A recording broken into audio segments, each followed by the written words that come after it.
Vous êtes sur TV5 Monde, soyez les bienvenus dans ce nouveau numéro de kiosque, ravi de vous retrouver. Au sommaire, ce dimanche, signature du traité de libre-échange entre le Canada et l'Union européenne tout à l'heure. Après 2 semaines de négociations marathon, le ministre-président wallon a obtenu des amendements qu'il juge honorables.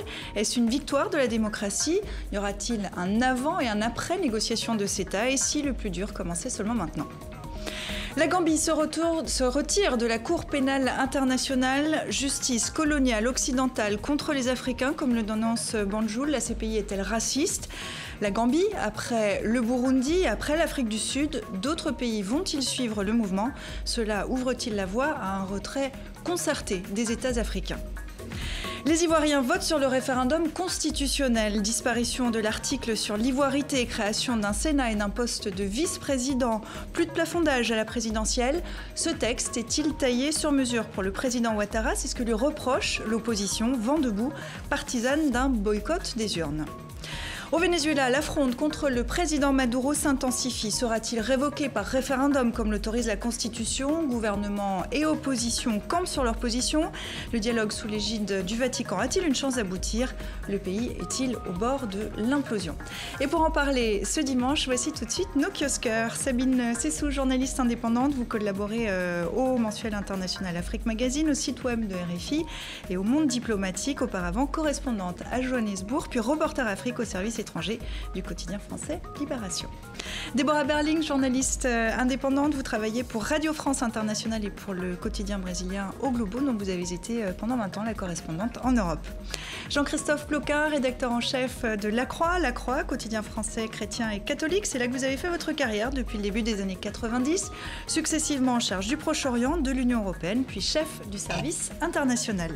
Et puis Louis Quemaillou, président du Club de l'information africaine, tour à tour correspondant des quotidiens camerounais Le Messager, Mutation, de Radio Vatican et de BBC Afrique, puis directeur de l'information de la chaîne de télévision Télésud. Merci à vous 4 d'être ici ce dimanche pour faire un tour de l'actualité qui est chargée cette semaine. On vous attend, vous aussi, si vous êtes chez nous, que vous nous regardez, vous pouvez commenter, nous faire part de vos commentaires sur Twitter avec le hashtag kiosque ou sur notre page Facebook. Après 2 semaines de psychodrame, donc, la signature tout à l'heure du traité de libre-échange entre le Canada et l'Union européenne, avec 3 jours de retard sur le calendrier. Le blocage venait de la Wallonie. Après négociation belgo-belge, le ministre-président de la Wallonie, Paul Magnette, estime avoir obtenu un compromis honorable. Voilà le message qu'il a posté sur sa page Facebook jeudi. Merci à toutes et à tous pour tous vos messages de soutien. Ils étaient si nombreux que je n'ai pas encore pu tous les lire, mais en tout cas, je veux vous assurer qu'ils m'ont donné beaucoup d'énergie, beaucoup de courage dans cette négociation qui a été très difficile. C'est grâce à votre soutien que j'ai pu résister aux pressions, aux ultimatums, et qu'aujourd'hui, on peut se dire que ça a été un combat qui en valait la peine. On a des acquis très importants. Il n'y aura jamais d'arbitrage privé dans ce type d'accords commerciaux. On fera en sorte que toutes les normes sociales, environnementales, les services publics seront protégés. Ça deviendra la nouvelle règle. Ça veut dire qu'on n'acceptera plus jamais un traité qui ne soit pas au moins aussi exigeant que celui-là. Et puis surtout, peut-être, grâce à vous, grâce à cette mobilisation de la société civile, grâce à ce grand débat parlementaire qu'on a pu avoir, on ne fera plus jamais des traités de la même manière. On ne fera plus des traités négociés de manière secrète, mais on les fera démocratiquement et dans un débat avec les citoyens. Allez, donc grâce au déblocage en Wallonie, signature tout à l'heure à Bruxelles de ce traité, le CETA, traité de libre-échange entre le Canada et l'Union européenne. C'est donc une petite région francophone minoritaire belge qui a imposé le rythme aux 500 millions de citoyens concernés par ce traité. Qu'est-ce que ça vous inspire, Jean-Christophe? C'est une belle histoire belge. C'est-à-dire on a effectivement la Wallonie qui a résisté pendant quelques jours à cet accord, mais en fait finalement je pense qu'il y a effectivement eu un jeu démocratique qui s'est joué. C'est surtout le jeu institutionnel belge qui a posé problème, et donc effectivement dès lors qu'il fallait consulter chaque pays les uns après les autres, il fallait que chaque parlement constitutif en quelque sorte de la Belgique puisse s'exprimer. C'est vrai que la Wallonie avait travaillé pendant des mois un petit peu sur cet accord, n'avait pas été entendue par la Commission européenne, et donc il y a eu cette crispation un petit peu au dernier moment.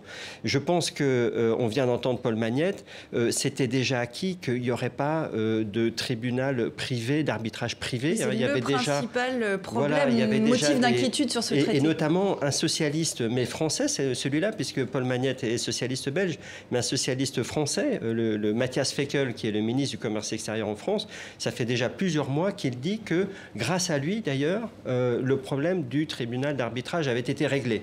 Donc, je pense que du côté de la Wallonie, il y a eu, de la part de Paul Magnette, qui est visiblement un homme politique qui prend de plus en plus d'expérience, il y a eu cette séquence qui a été assez forte, mais qui, au bout de 3-4 jours, finalement, s'est dénouée.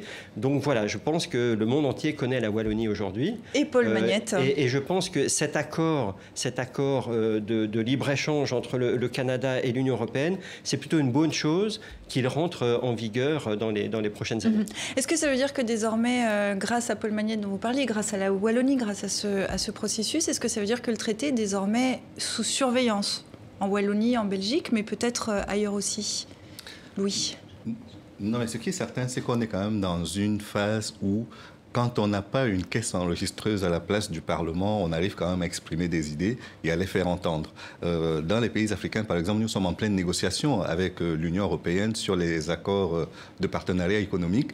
Certains pays ont signé, c'est très controversé. En Afrique centrale, par exemple, le Cameroun a signé, les voisins n'ont pas encore signé, ce qui pose un vrai problème. Or, si les parlements avaient toute la dimension qu'il faut pour ne pas être que des caisses enregistreuses, on pourrait avoir ce même type de débat politique sain.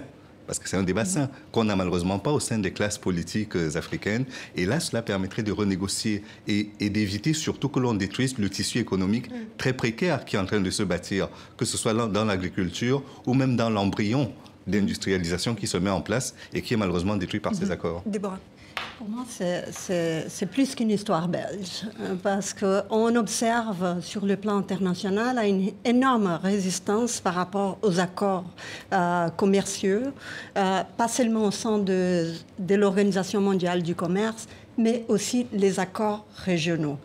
Et c'est devenu plus un débat à gauche et droite. Maintenant, c'est un débat entre les défenseurs du commerce mondial et les nationalistes. Regarde, en France, c'est le Front National qui s'oppose.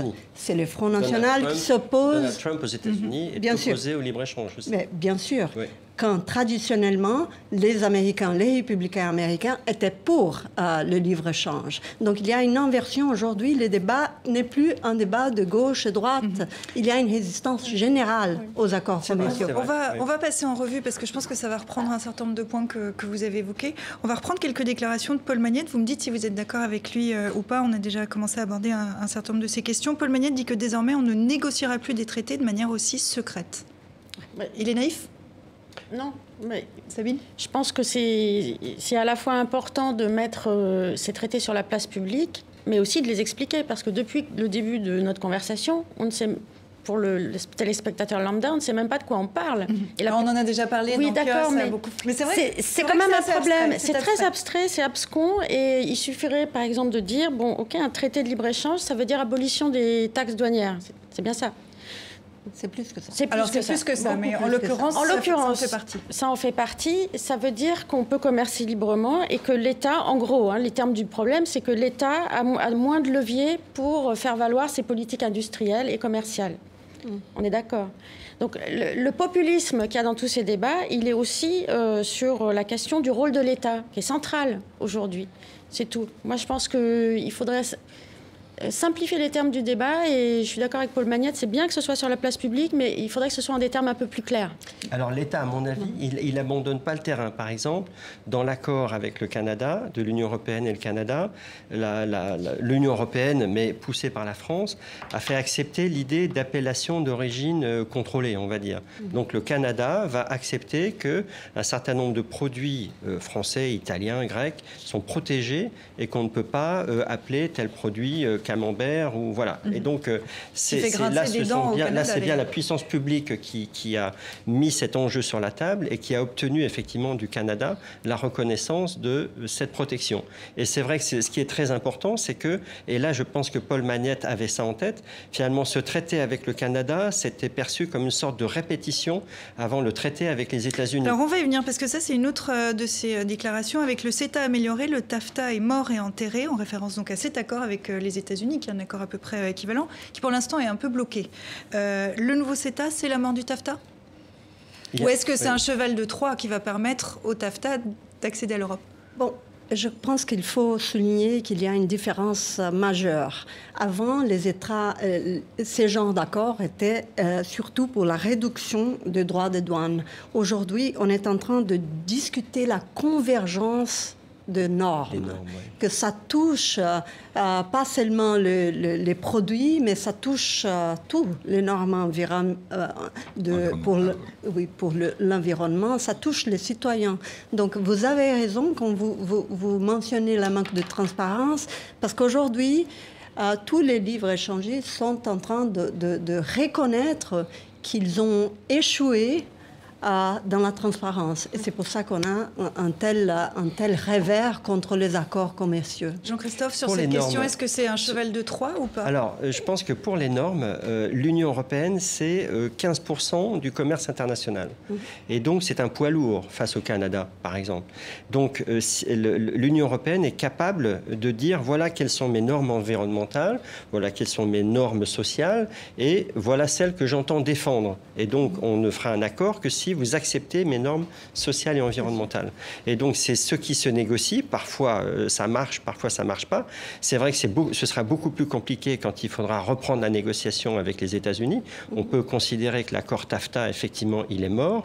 Obama s'en va, c'est lui qui le soutenait beaucoup. Trump, il ne sera jamais élu, mais en tout cas, il était contre. Et Clinton a été obligé... Hillary Clinton a été obligée de dire je ne le pousserai pas non plus. Donc, les négociations entre l'Union européenne et les États-Unis vont reprendre plus tard, peut-être dans 1 an, dans 2 ans, dans 3 ans, sur en partie peut-être les mêmes bases ou sur d'autres. Là où je trouve que ce qui est intéressant aussi, et on retrouve cette idée de cet accord CETA qui permet déjà de baliser le terrain, donc l'accord de libre-échange Union européenne-Canada, qui permet de baliser le terrain avec les négociations Union européenne-États-Unis, c'est justement cette histoire de, en cas de conflit d'intérêts, qui est-ce qui finalement intervient ? Est-ce que c'est plutôt des juges publics ou des juges privés ? Et les Européens ont réussi à trouver une formule un peu mixte avec le Canada et vont pouvoir se servir de ce précédent pour aller vers les États-Unis en disant voilà, c'est ça qu'on veut. Est-ce que l'exemple wallon, c'est comme le dit Paul Magnette, une formidable avancée démocratique ? C'est une leçon de démocratie ou pas ?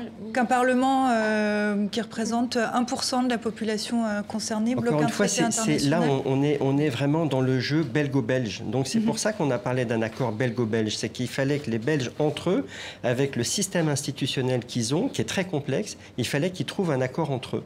Et donc que dans le cas de la Belgique, finalement, tous les parlements se soient mis d'accord. C'est le jeu normal. Il a fallu 4 jours de retard pour y arriver. Je n'ai pas l'impression que ce soit une grande percée démocratique. C'est le jeu démocratique belge qui a fonctionné. À mon avis, c'est la constatation qu'on ne peut plus faire des accords commerciaux comme on faisait auparavant. On ne peut plus. Louis, et c'est surtout que quand on met cela à la suite de ce que les Grecs ont fait dans la négociation du remboursement de leurs dettes, ça prouve quand même qu'aujourd'hui, au-delà des traités qui sont signés de façon macroéconomique, en ne tenant pas compte des avis des populations la plupart du temps, on commence à rentrer dans une forme de respect de ce que peut être le service public et du rôle qui doit être joué par les chambres au sein des différentes classes politiques pour protéger les citoyens. Parce que c'est quand même l'une des missions fondamentales de l'État, protéger les citoyens à la fois. Et on va y venir encore, puisque une fois ratifié par le Parlement européen, ce qui devrait arriver d'ici à quelques mois, le traité entrera en application partielle et provisoire, le temps qu'il soit approuvé par l'ensemble des parlements nationaux membres. La procédure peut prendre des années. Est-ce qu'on peut dire que le plus dur reste à venir concernant le CETA ? Absolument, parce que nationaux et régionaux. Ça veut dire que ça peut rebloquer selon vous ? Est-ce que maintenant, au moment de la ratification, ça peut bloquer ici ou là ?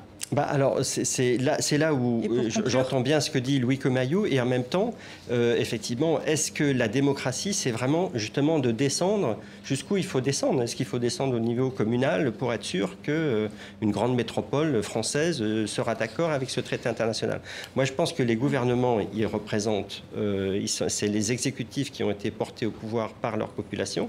Je pense que le Parlement européen représente aussi les populations européennes, et quand il y a des parlements nationaux qui s'expriment, il me semble que là, on a une palette assez large qui permet à toutes les populations de se faire entendre. À cette réserve près que quand vous prenez le cas du FMI, par exemple, avec les programmes d'ajustement structurel, qui, sur le continent africain, ont détruit la notion de service public, on est quand même dans un fait accompli qui a été plus que pervers dans la gestion des crises sur le continent africain. Oui, et avec les APE aussi, regardez le cas des accords négociés entre l'Union européenne et l'Afrique. C'est très simple, parce que si les APE sont votés par l'Afrique, ce qui n'est pas en bonne voie, tout le tissu industriel ouest-africain va disparaître, parce que, pour schématiser, les biscuits lus vont arriver sur le marché sans droit de douane. Donc le fabricant local de biscuits n'a plus aucune chance de concurrencer l'importateur. Donc on est d'accord que c'est une problématique qu'on va suivre pendant des années, que ce soit le CETA ou que ce soit l'accord avec le continent africain. Je vous propose qu'on reste en Afrique, puisque autre actualité cette semaine, le désamour entre la Cour pénale internationale et le continent africain est désormais clairement affiché. Après le Burundi, après l'Afrique du Sud, je vous vois déjà hocher la tête, on va en parler. Le Burundi, l'Afrique du Sud, c'était la semaine dernière. Cette semaine, c'était au tour de la Gambie d'annoncer son retrait de l'instance internationale. Le gouvernement vous informe tous du retrait de la République islamique de Gambie de la Cour pénale internationale. Ce retrait est motivé par le fait que, bien qu'on l'appelle Cour pénale internationale, elle n'est en réalité qu'une Cour pénale internationale blanche, dont l'objectif est de juger et d'humilier les personnes de couleur. De nombreux pays occidentaux, au moins 30 d'entre eux, ont commis des crimes dans des guerres d'ingérence contre des pays indépendants et souverains et leurs citoyens depuis la création de la Cour pénale internationale, et en particulier les Africains. Alors, la Cour pénale internationale est régulièrement accusée de poursuivre un programme néocolonialiste en Afrique. 9 des 10 affaires en cours concernent des Africains. Le 10e cas, c'est la Géorgie qui s'est auto-saisie. On peut se poser des questions à juste titre, comme on vient de l'entendre. Est-ce que la Cour pénale internationale, question complètement franche et un peu provocatrice, est-ce qu'elle est raciste ? Mais les Africains le pensent, et c'est un vrai débat de fond sur le continent. On ne s'en rend pas trop compte vu d'ici en Europe, mais c'est tous les jours que les Africains parlent de cette Cour de justice qui est instrumentalisée par certains pouvoirs. On a par exemple vu que les premières personnes condamnées par la CPI étaient des Congolais. Donc il y a d'abord eu ce qu'on appelle des petits poissons, des chefs de guerre secondaires, pas très importants, comme Thomas Lubanga, qui ont été condamnés. Mais il y a aussi eu Jean-Pierre Bemba, qui était quand même le rival principal de Kabila après les élections de 2006, et la Cour pénale internationale a aidé un président qui n'est pas forcément très démocratique, on le voit aujourd'hui, à se débarrasser de son rival le plus encombrant à l'époque sur un dossier qui était lié à des événements en Centrafrique. Donc il y a un vrai problème, il y a un vrai débat. Mais est-ce qu'elle est raciste ? Parce que c'est ça qu'on dit. Est-ce que c'est une justice de blanc, néocoloniale ? C'est une accusation qui est forte. Quand Fatou Bensouda dit que tant que les leaders... Qui est la procureure de la Cour pénale internationale. Voilà, quand la procureure de la Cour pénale internationale, qui est gambienne, dit que tant que les dirigeants africains traiteront leur peuple comme ça, il y aura des inculpés, des mandats d'arrêt, des procès devant la Cour pénale internationale, elle a tout à fait raison. Sauf que tant qu'il y aura des crimes de guerre et des crimes contre l'humanité partout dans le monde qui ne feront l'objet d'aucune procédure devant la CPI, il y aura un problème avec l'Afrique. Déborah. Absolument non. Je trouve que c'est un argument trop facile. C'est un déséquilibre des forces internationales, puisque si on analyse, la Cour pénale n'a été pas ratifiée par les grandes puissances, donc les États-Unis, la Chine, l'Inde. Il y a quand même 3 membres du Conseil de sécurité qui n'ont pas ratifié l'accord. Exactement. C'est que, veut dire, ce déséquilibre, c'est même au sein du Conseil de sécurité de l'ONU, ces puissances qui ont les droits de veto peuvent même choisir, à qui permettre pénalisés. Donc, dans cette balance déséquilibrée, ce sont les Africains la cible la plus facile. Ouais, et on voyait là une carte, pour rappel, quand même, la CPI est entrée en fonction en 2002. 124 États en sont membres, dont 34 Africains. Et puis, vous le disiez, des pays majeurs, on le voit là sur la carte, qui n'en font pas partie, qui n'ont pas ratifié le statut de Rome. Pour revenir au cas de la Gambie, parce que c'est vrai qu'il y a une question qui se pose. Fatou Bensouda, procureur, qui est gambienne, ancienne ministre de la Justice. La Gambie qui retourne un peu sa veste, puisque le président, il y a encore quelques mois, soutenait non seulement la CPI, mais aussi la procureure. Est-ce que c'est un revers pour Fatou Bensouda? Est-ce que là, symboliquement, il y a quelque chose de très important qui se passe avec la Gambie, qui est un petit pays globalement? Ça relève plus du Caucase que de quelque chose qui pourrait avoir une grosse influence sur la carrière de Fatou Bensouda. D'ailleurs, la Cour pénale a immédiatement rassuré Fatou Bensouda en lui expliquant que ça n'aurait pas d'influence sur le mandat qu'elle a au niveau de la Cour pénale internationale. Simplement, ce qu'il faut dire, c'est que sur les 9 affaires africaines en cours, on en a 8 qui ont été introduites par les Africains eux-mêmes. C'est-à-dire que ce sont les États africains qui ont demandé à la Cour pénale internationale de venir sur leur sol intervenir pour régler des questions qu'elles ne voulaient pas résoudre ou qu'elles ne souhaitaient pas résoudre. Donc on a déjà cette première problématique. Le 9e cas, qui est celui du Soudan, le Soudan n'est pas signataire du traité de Rome. Simplement, le Conseil de sécurité a estimé qu'il pouvait engager des poursuites contre Omar el-Béchir, et c'est de cette façon que ça a été engagé. Donc, même dans la démarche qui est celle aujourd'hui des États isolés comme le Burundi, l'Afrique du Sud et la Gambie, on peut très bien entrer dans un schéma tel que le Conseil de sécurité décide de poursuivre les dirigeants ou des acteurs politiques ou de la société. Est-ce que ce sont vraiment des cas isolés? Parce que c'est quand même rien de bien nouveau. On sait que Uhuru Kenyatta, le président kényan, depuis des années, essaie d'organiser un retrait. Il a joué le balancier là-dessus. Il y a eu un yo-yo de sa part. Mais on en est où avec cette idée d'un retrait collectif? Oui, il est plutôt modéré. On en est où sur cette idée d'un retrait collectif? Le retrait collectif est impossible pour une raison très simple. C'est que ce sont les États qui signent individuellement. L'Union africaine, en tant que personne morale, n'a jamais signé. Est-ce que les États pourraient se mettre d'accord pour tous se retirer en même temps? J'ai parlé avec un politologue sud-africain ce matin qui me disait que je lui faisais remarquer que le retrait de l'Afrique du Sud de la CPI dans la foulée du Burundi, c'était mauvais pour l'image de l'Afrique du Sud, qui est quand même le pays qui a joué le rôle de médiateur dans les accords de paix du Burundi et qui est un peu le garant de la paix au Burundi. Donc aujourd'hui, voir le Burundi quitter la CPI pour ne pas avoir de compte à rendre pour ces violations massives des droits de l'homme et l'Afrique du Sud emboîter le pas, c'est mauvais pour l'image de l'Afrique du Sud. Ce politologue, William Goumédé, m'a répondu que c'était prévu, que le timing est peut-être pas très bon, mais qu'en fait l'Afrique du Sud ou l'ANC discutent de ça depuis un moment et qu'il y a des discussions aussi au sein de l'Union africaine entre l'Afrique du Sud et les autres États africains sur un retrait concerté de la CPI.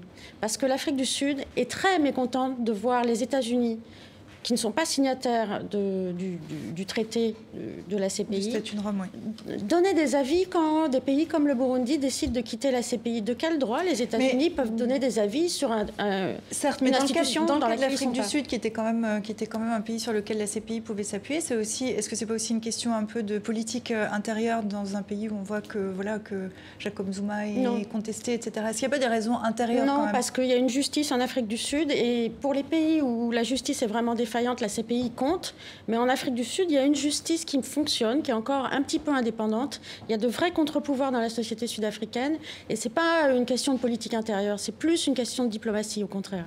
Et en fait, ce qui est intéressant, c'est qu'on peut resituer ça dans un débat plus large sur est-ce qu'il y a effectivement un ordre international qui serait occidental, enfin de point de départ occidental, et ensuite qui se serait en quelque sorte qui aurait été acquis, intégré par l'ensemble des pays de la planète, ou bien est-ce qu'on va plutôt vers une sorte de monde multipolaire avec des entités régionales qui s'auto-gouverneraient en quelque sorte. Et c'est vrai qu'on sent chez l'ANC peut-être une volonté d'aller plutôt dans un discours qui est du monde multipolaire et donc de l'Afrique qui doit s'organiser elle-même.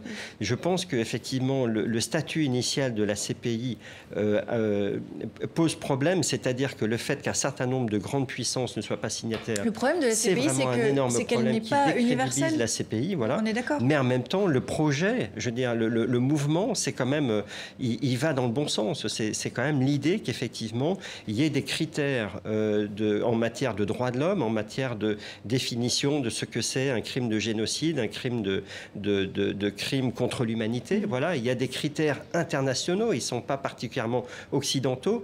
Quand j'entends Sidiki Kaba, qui est le président d'honneur de la Fédération des Ligues des droits de l'homme, qui est sénégalais, voilà, il défend des valeurs qui sont universelles en disant mais non, il faut rester dans la CPI, ça fait partie de la marche en avant mais est-ce qu'en l'état, avec de la les justice critiques internationale qu'on entend, on dit que c'est une justice qui est lente. Alors la justice par définition est lente, mais on reproche quand même aussi à la Cour pénale internationale d'être lente. Est-ce qu'en l'état, des tribunaux spéciaux sur le modèle de celui qui a été fait pour le Rwanda, pour l'ex-Yougoslavie, est-ce que ça n'est pas plus efficace, sachant que c'est limité dans le temps, ça n'est pas la Cour pénale internationale, c'est autre chose, mais pour rendre cette justice internationale efficace, est-ce que c'est une solution?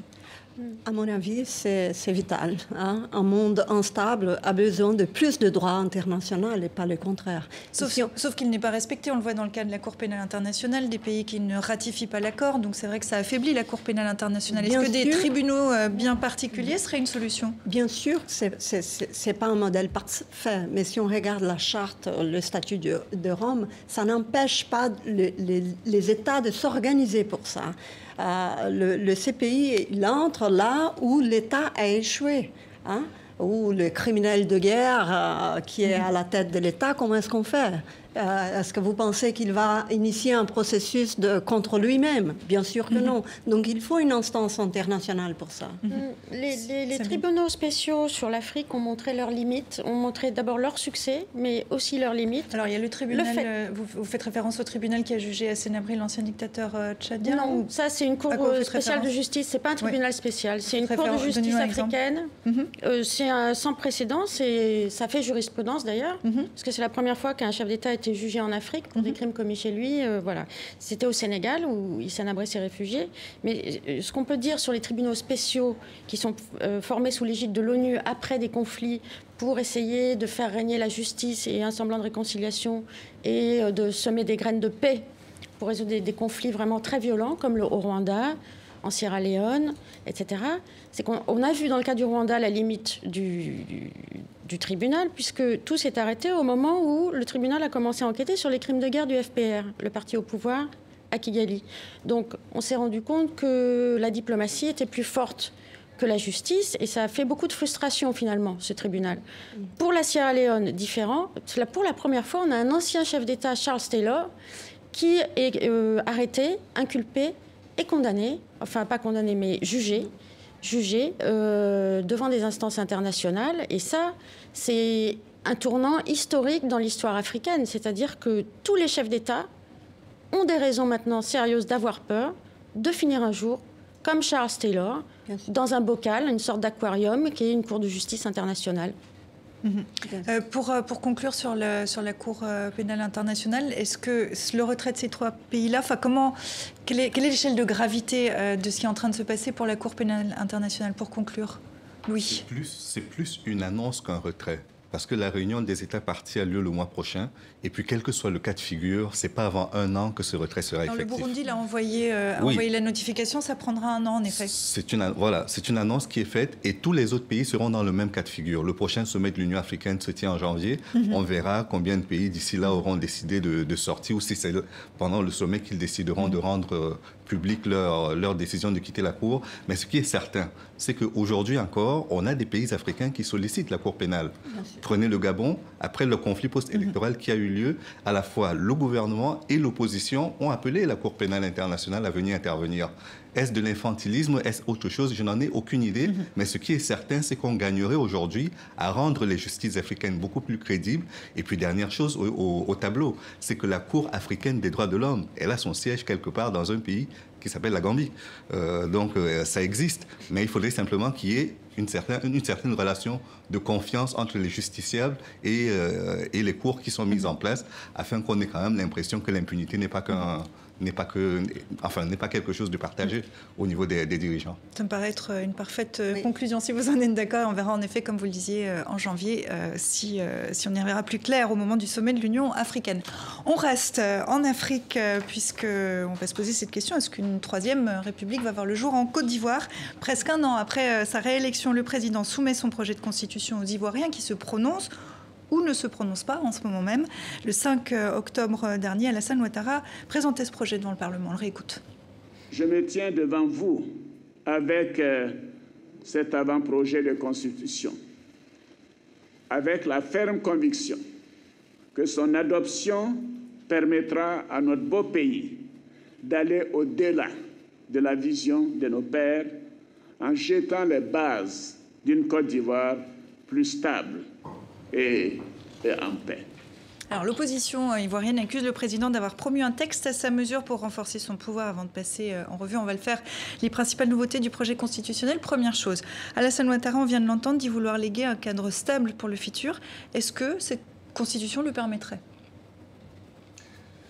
C'est une volonté, on salue la volonté, mais de l'autre côté, il y a beaucoup d'effets d'annonce, beaucoup d'effets de manche. J'ai failli dire que c'est de l'escroquerie politique ou juridique, parce que comment est-ce qu'on peut avoir été victime de l'ivoirité, comme l'a été le président Ouattara, du fait de ses prédécesseurs, et être aussi mou dans la réforme. On va y revenir point par point, mais donc je vois que vous avez quand même un sérieux doute.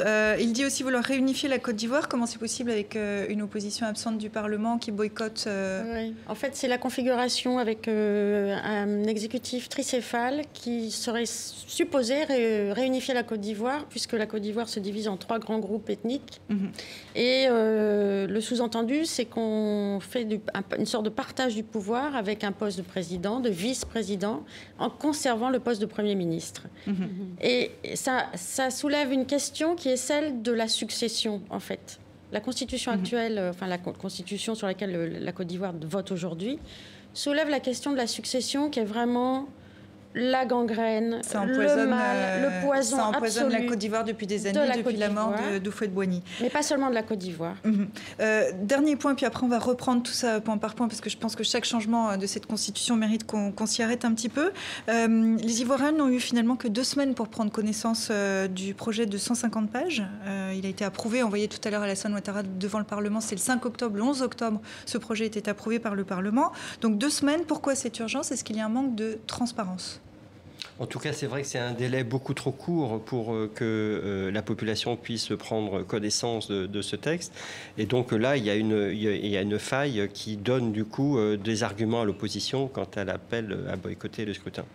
Alors, on va reprendre point par point parce que je vous sens dans les starting blocks. J'ai l'impression que vous en avez bien envie aussi. L'un des principaux objectifs, et puis vous l'évoquiez, Louis, c'est d'en finir avec l'article 35 de la Constitution. Il s'agit d'en finir avec le concept de l'ivoirité, imaginé dans les années 90, comme vous le disiez, pour empêcher Alassane Ouattara, de parents burkinabés, de se présenter à la présidence. Aujourd'hui, désormais, si cette constitution est adoptée, il suffira d'être de père ou de mère ivoirien et non pas les 2 parents. Finalement, est-ce qu'on rompt vraiment avec l'ivoirité et est-ce qu'il n'aurait pas fallu en finir définitivement avec l'ivoirité, enlever Justement, quand je dis qu'il est mou dans cette réforme, c'est que oui, effectivement, il faut que un seul des parents soit ivoirien, mais ivoirien de filiation, pas naturalisé, ni par le mariage, ni par décret. C'est-à-dire que si aujourd'hui vous arrivez en Côte d'Ivoire, que vous vous mariez et que vous devenez ivoirien, enfin que vous êtes naturalisé ivoirien et que votre fils devient donc ivoirien, c'est pas lui qui pourrait être candidat, c'est son fils qui pourrait être candidat à la présidentielle en Côte d'Ivoire. Quand même, on est dans un pays qui nous parle d'américanisation de sa constitution et qui nous vend quelque chose qui n'a rien à voir avec ce qu'Obama a fait. C'est-à-dire qu'Obama a été président des États-Unis parce qu'il a un parent américain. C'est pas un grand-parent, c'est un parent. De l'autre côté, oui, c'est le droit du sol. Donc c'est trop mou, sur l'ivoirité, c'est trop mou ce que propose cette nouvelle constitution. C'est un peu le reflet peut-être du chemin historique qui a été parcouru depuis la fin de la crise post-électorale de 2010-2011, avec un pays qui reste profondément blessé, abîmé, et dans lequel on peut se poser des questions sur le côté effectif, efficace et réel de la réconciliation. C'est-à-dire que politiquement, Alassane Ouattara n'ose pas aller jusqu'à enlever toute référence à un droit du sang pour le remplacer par un droit du sol, très clairement, parce qu'il sait qu'il s'aliène une partie de l'opinion quand il fait ça. Ça reste un point de fracture, de friction terrible en Côte d'Ivoire. On va avancer. Je vous propose qu'on s'intéresse maintenant à ce plafond des 75 ans depuis la mort de Félix Houphouët-Boigny, le père fondateur. C'était en 1993. La succession est chaotique. On l'a vu et on l'a constaté à plusieurs reprises.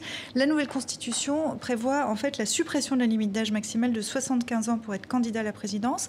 Alassane Ouattara, aujourd'hui 74 ans. Est-ce que ce texte est taillé sur mesure et est-ce qu'il pourrait envisager de devenir le premier président de la Troisième République? Est-ce que c'est son intention? Rien ne l'en empêche, et c'est un peu comme en RDC, le reproche qui est fait au président Kabila, Joseph Kabila, qui ne dit pas clairement s'il sera candidat ou pas. Là, il ne dit pas clairement s'il va être candidat pour un troisième mandat ou pas, et c'est là qu'il y a anguille sous roche. Et puis à côté de ça, même s'il n'était pas candidat... Alors lui a dit qu'il ne serait pas candidat en 2020, il l'a dit, il l'a répété. Rien ne le garantit. À partir du moment où le verrou est sauté, tout est permis. Et de l'autre côté, vous avez quand même un ancien président de la République aujourd'hui, Konan Bédié, qui pourrait éventuellement se sentir pousser des ailes à partir du moment où... qui ne pouvait pas se présenter. Il a été repêché, tout comme Alassane Ouattara, lors des accords qui ont permis d'organiser les élections de 2010, 2011. Il a été repêché. Et là, aujourd'hui, tous les deux sont en position de pouvoir prétendre légalement, légitimement, à redevenir président de la République en Côte d'Ivoire. Pourtant, ça ne donne pas un élément, justement, ça ne donne pas une impression de stabilité. Ça donne plutôt l'impression d'un pays qui est encore fragile et qui, effectivement, se dit, en permettant à ces deux sages, entre guillemets, de pouvoir éventuellement prolonger, peut-être qu'on va repousser encore un petit peu plus le moment où on va vraiment aborder la question de la réconciliation à fond. C'est-à-dire, il y a eu effectivement une commission Vérité et Réconciliation qui a rencontré beaucoup de gens, mais visiblement, ça n'a pas suffi à enclencher des processus de vraie réconciliation. Donc, on a un pays qui marche plutôt bien politiquement, qui est plutôt stable, qui marche plutôt bien économiquement, qui est plutôt stable politiquement, mais parce qu'il y a une partie de l'opposition qui est quand même toujours marquée par l'héritage Gbagbo et ça la stigmatise. Mais sinon, voilà, on n'a pas le sentiment d'un pays qui a retrouvé sa stabilité, un élan puissant. Il reste toujours des éléments de grande fragilité. Alors, pour faire un parallèle avec l'Amérique latine, est-ce qu'on ne tombe pas dans les pièges parce que c'est stable économiquement et politiquement, c'est mieux qu'il y a 5 ans. Là, maintenir au pouvoir. Et maintenu au pouvoir, c'est le cas de plusieurs pays africains, y compris en Amérique latine. Oui. On a eu la même histoire.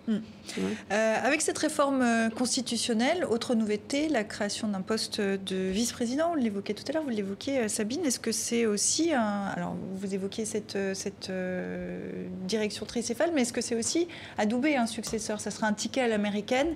Est-ce que ça, par contre, ça ne permet pas de régler un problème de succession? À l'américaine et à la sud-africaine aussi, surtout, puisque en Afrique du Sud, ce qui prévaut... Ou à la nigériane, oui. Alors la difficulté, c'est que le vice-président sera élu sur la base d'un ticket, mais le premier vice-président va être nommé par décret par le président. Donc on va voir Alassane Ouattara nommer son successeur désigné, ce qui risque de faire ruer dans les brancards tous ceux qui vont être écartés. Mais il y a quand même le poste de Premier ministre. Est-ce que ce poste sera central? Est-ce que le poste de président de l'Assemblée nationale va rester aussi très important?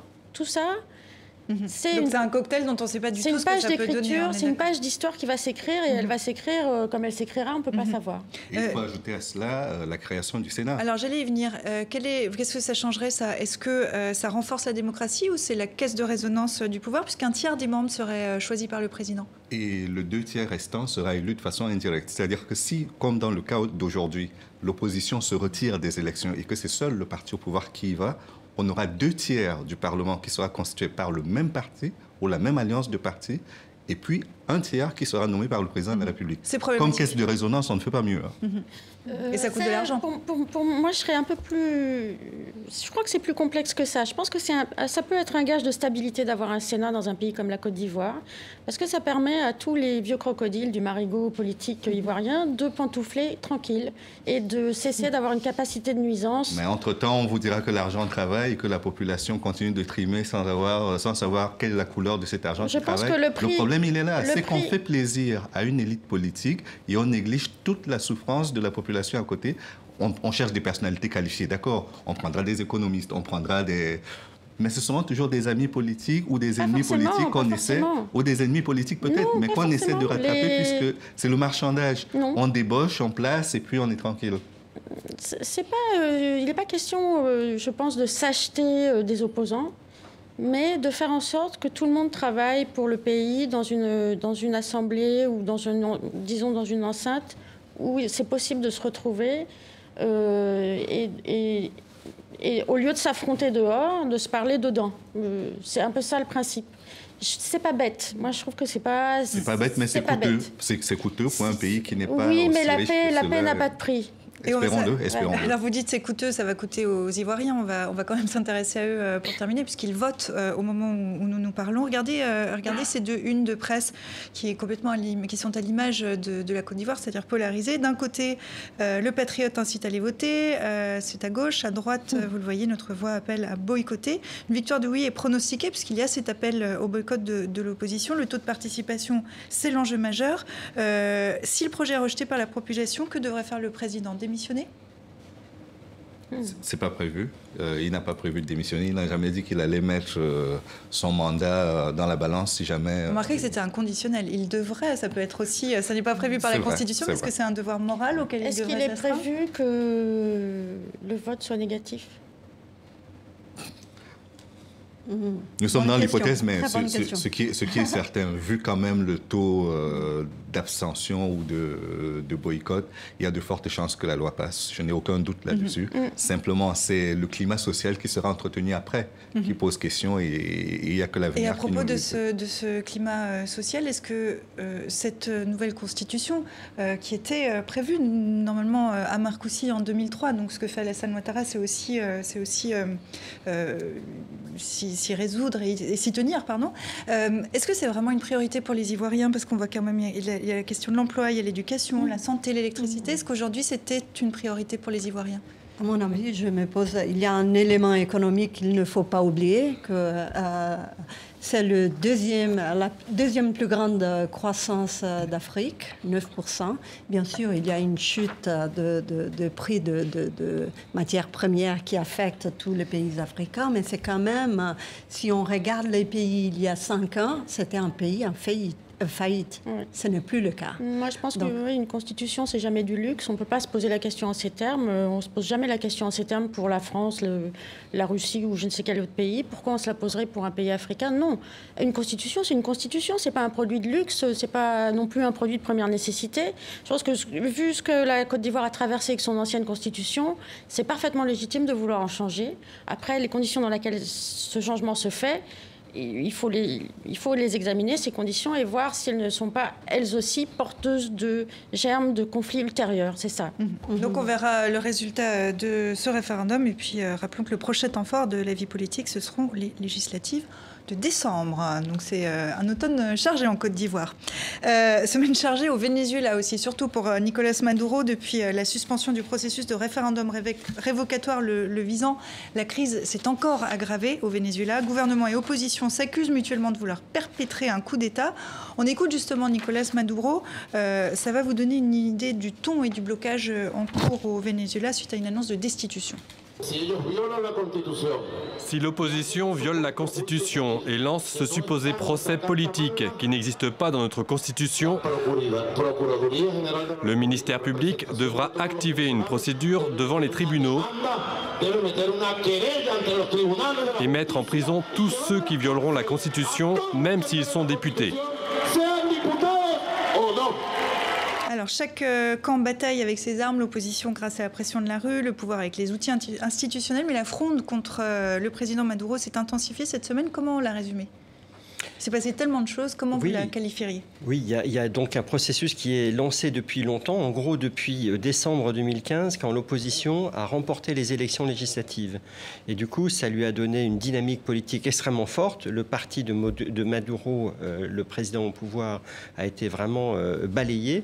Et donc, à partir du Parlement, en quelque sorte, l'opposition essaye de pousser Maduro vers la sortie. Ça passe notamment par l'organisation, là aussi, d'un référendum qui permettrait de révoquer le président, avec un enjeu de timing, c'est-à-dire qu'il faudrait que ce référendum puisse être organisé avant la mi-mandat de Maduro, parce que si c'est organisé avant, ça provoque de nouvelles élections.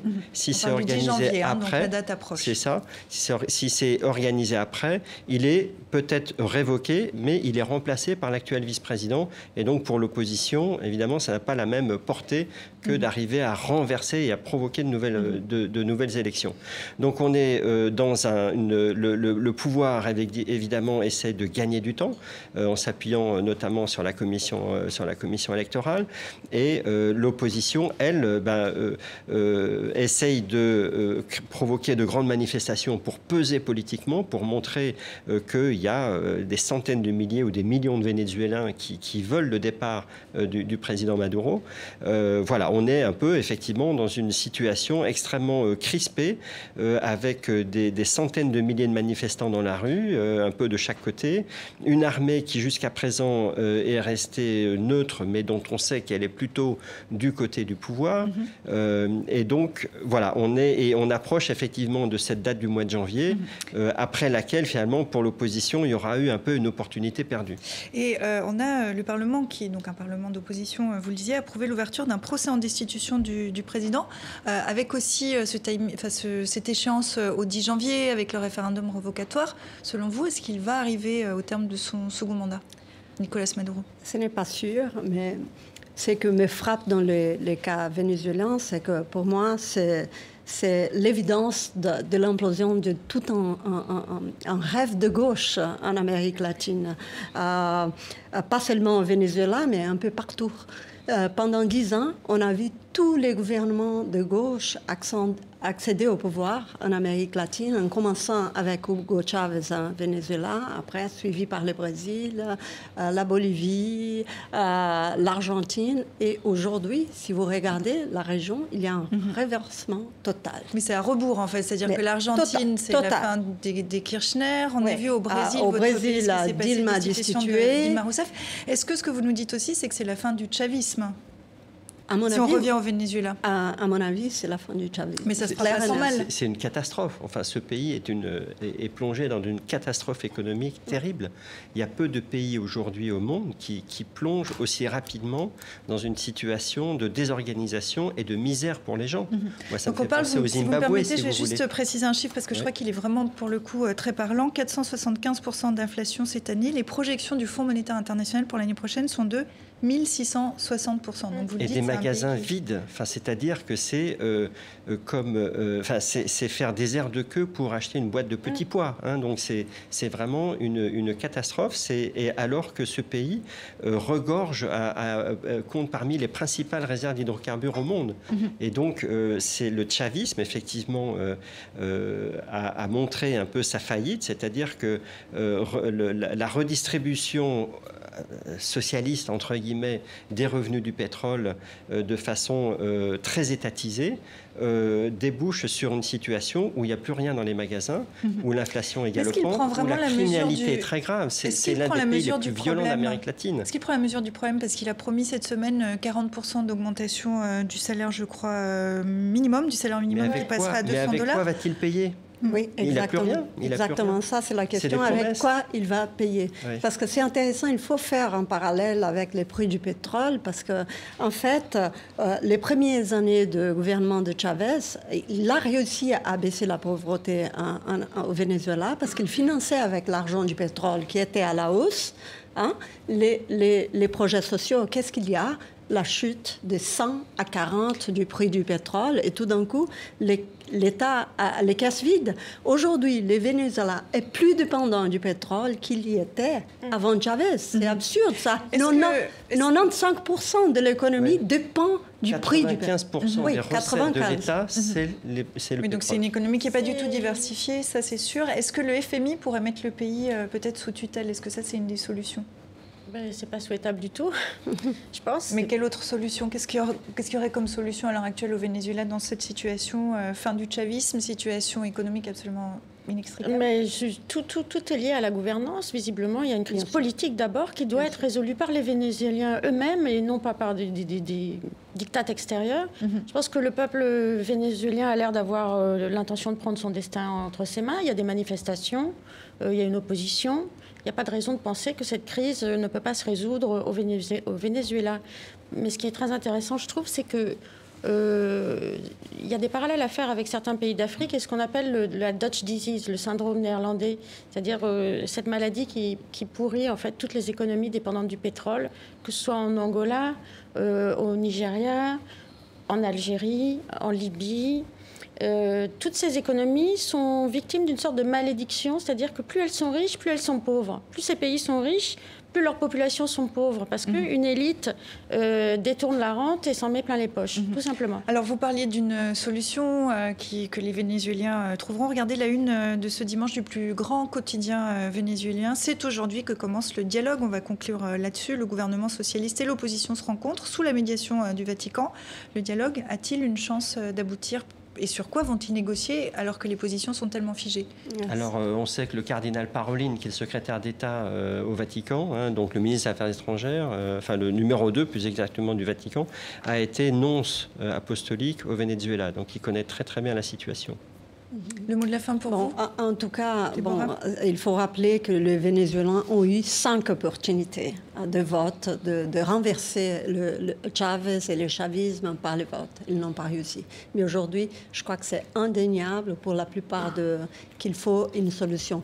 Donc, je pense qu'il y a plus de conditions pour le dialogue qu'il y avait. Ça va tellement mal qu'on n'a plus d'autre choix que de négocier. Y compris pour Maduro. Voilà, et ça va démarrer, dans quelques heures. Je vous propose qu'on conclue l'émission comme chaque semaine avec les dessins de Dilem. C'est lui qui nous accompagne chaque dimanche en fin d'émission. Vous allez voir, on en parlait tout à l'heure. La Wallonie a fait de la résistance au CETA. La question de l'agriculture posait notamment question. Dilem, imagine, vous le voyez, le Premier ministre belge, Charles Michel, présentant fièrement le drapeau wallon avec son coq hardi, et en face de lui évidemment son homologue Justin Trudeau avec sa valise. Les bombardements en Syrie, 22 enfants ont été tués lors d'un raid contre une école dans la province d'Idlib. Bof, juste un problème de cartable surchargé, c'est du pur dilemme. Et c'est ce que dit, d'après Dilem, le président russe Vladimir Poutine, l'allié du régime de Damas qui bombarde non seulement Idlib, mais Alep, on en parle ici régulièrement. En Irak, l'offensive contre l'État islamique se poursuit. Les civils fuient les combats à Mossoul. Les forces de sécurité ne sont plus qu'à quelques kilomètres du fief des djihadistes. Les djihadistes accusés d'exactions contre la population. En Turquie, le président Erdogan promet le retour de la peine de mort pour bientôt. Ajoutons qu'après la tentative de putsch en juillet dernier, les purges se poursuivent. Plus de 10 000 fonctionnaires supplémentaires limogés, fermeture d'une quinzaine de médias. Qu'est-ce que ça vous inspire, Jean-Christophe, ce qui se passe là en Turquie, et puis peut-être la peine de mort qui est rétablie?